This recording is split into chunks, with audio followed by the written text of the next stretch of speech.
Hello, Photography on the Net. It's Kenji here again. This time to discuss my newest little acquisition.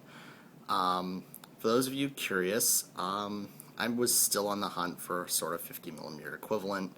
It was either try a second copy of the Sigma Lux, or not the Sigma Lux, but the Sigma 30, or try this, the 35mm f2 arc form drive antique Canon lens.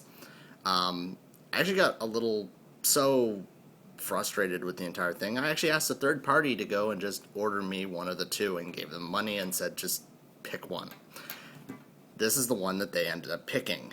They don't know much about photography, for the record. They do have a DSLR, but they're not quite as into it as most users on our forum are. So they basically just picked this. I don't know why. They are a techie person, so they probably use technology stuff to have picked it out. This is just kind of our first impressions on the build quality and everything, and I'm sorry for the shaky camera. It's just that the only thing I have to record video on that's not a 7D is my iPhone. So, sorry about that. Overall, I have to say that the build quality is actually impressive. After hearing Kai Wong say, oh, if you squeeze it, it's going to break, I was expecting, nifty or 18 to 55 levels of plasticky nastiness. It's actually not. It's actually fairly well made. It's fairly solid feeling. It does have a decent bit to quality to it. Are we talking L quality? No. Are we talking Sigma EX series quality? Not quite that necessarily, but still a fairly solid, well put together, well made, nice lens. It really, nothing to fault in terms of its build quality, especially because it's a $300 lens. I like the fact that the front element is kind of receded in there, but even still it is kind of pushed towards the front of the lens. This actually might be the first lens I stick a filter on, mainly because of what I'm going to be using it for.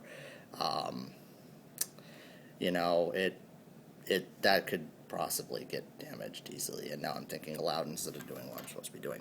The manual focus action, if I put it into manual focus, is scratchy. I mean, I do feel the scratchy, like I feel the gears. Okay, I thought it was going back down the camera there for a moment. I kind of can feel the gears engaging in that with it. I mean, it's not a horrible action, but the ring is a little tiny. I don't think I'd want to be doing manual focus a lot with this thing. In terms of autofocus, I'm gonna get that. The switch is a little hard to work. The switch does feel, well, no, that's not that bad. I felt worse switches. Actually, the Sigma switches are worse than this.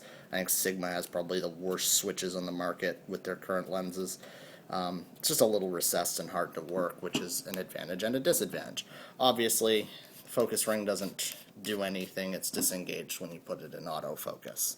Focus speed, if I power the 7D on and do, which actually if you saw the other video I uploaded, focus speed is actually really quick.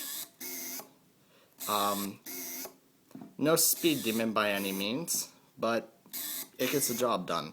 I mean, it does go through a fairly long range because it does focus quickly. There it goes. Hey, look, it focused on something. It focused on this box. But it gets the job done. So far in what limited stuff I've done with it, it's worked very, very, very, very accurately. I have not noticed any front or back focusing issues with my copy, which is a good thing. So far, it's actually impressing me. So far, I actually like it more than I like the 2818. It definitely, so far, I would say, has pretty good colors and contrasts. The bokeh is actually pretty good. In terms of, at least if you're shooting it wide open. I haven't really tried stopping it down yet, but that's because I also bought this thing to basically use it at f2. So I shouldn't have the bokeh issues that some users noted. It's really tiny. I mean, that was one thing. I think the first thing I thought when I opened it up was, oh my, this is a really small little lens, especially for a full frame lens, which will make it a nice compact sort of thing, which is what I bought it for, is to have a compact prime to throw on the 7D.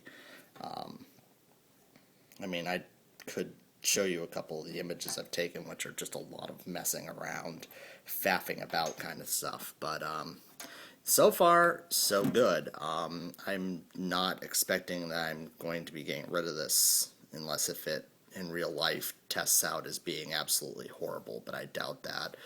As I said, the first few shots I've done with the thing have come out pretty decent, so we'll see how it goes. Anyways, I think I've taken too much time now, so I will say look forward to the rest of my review on the forums as well as some nice samples.